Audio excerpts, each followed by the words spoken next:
You'll have to forgive Karen Lerman if she comes off a little over the top when describing her son's artwork. I'm done. I derive so much pleasure from looking at these drawings. I was shaking when I realized that there's this island of genius that I had no idea. It's not just that her 14-year-old from upstate New York is wowing professional art circles all over the world. The eyes are very expressive. How good is this kid? He's pushing all sorts of boundaries. It's not just that his drawings are commanding up to $2,000 a piece. Good morning. It's that Jonathan Lerman has autism. He's bald. A puzzling form of brain damage that severely limits his ability to communicate. Should we start speech? Yes. Autistic children need to be taught pretty much everything. We see. We see it. You want to put it with see or touch? See. They don't learn from the environment the way normal kids do.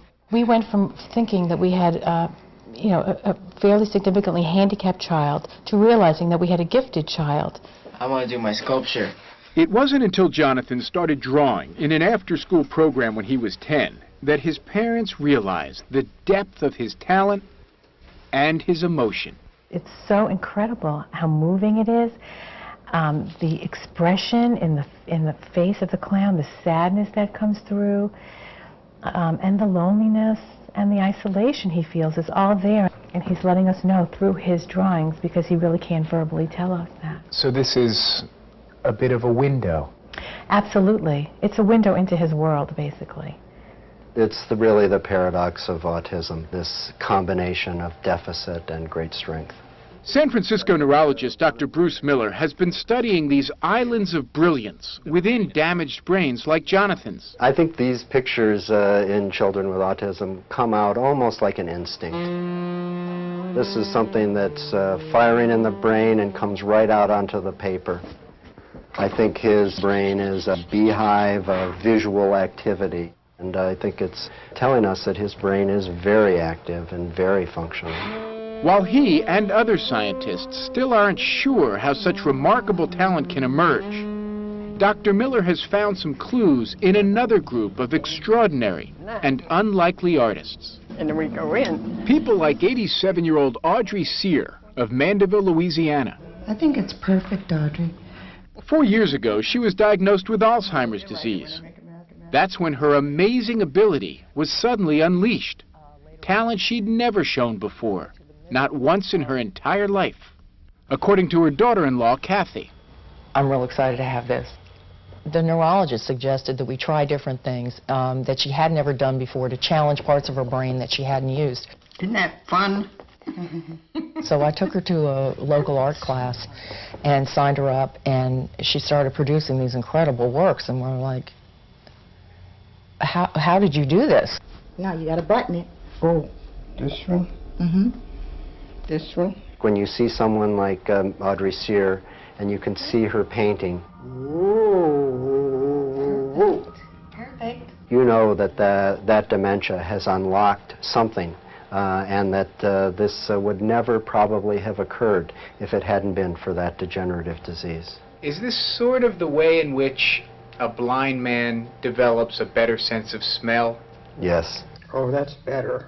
Ooh, that's beautiful. That's better. And Dr. Miller has seen this kind of compensation in half a dozen of his patients suffering from dementia.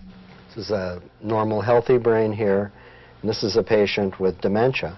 This white here represents fluid, and the fluid is there because the brain has atrophied.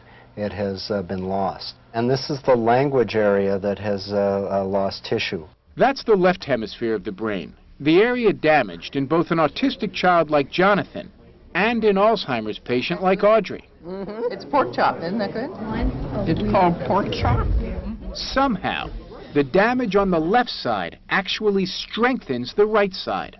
Yet, this visual part of the brain, I think the right side of the brain, is suddenly expressing itself in a way that it never had before, and it's expressing itself in pictures. Unfortunately for Audrey, this period of creativity will be short-lived, according to Dr. Miller. For unlike Jonathan, What's that? the right side of Audrey's brain will eventually be ravaged as well.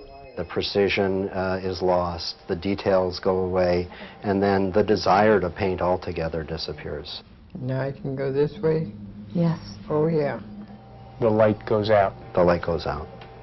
But until it's extinguished, this burst of brilliance is providing scientists with a better understanding of how our complex brains work.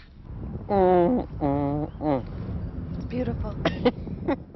We don't know why this happens, but I think it does suggest that there are lots of talents that all of us have that are turned off, and I think that it really shows the great potential of human beings.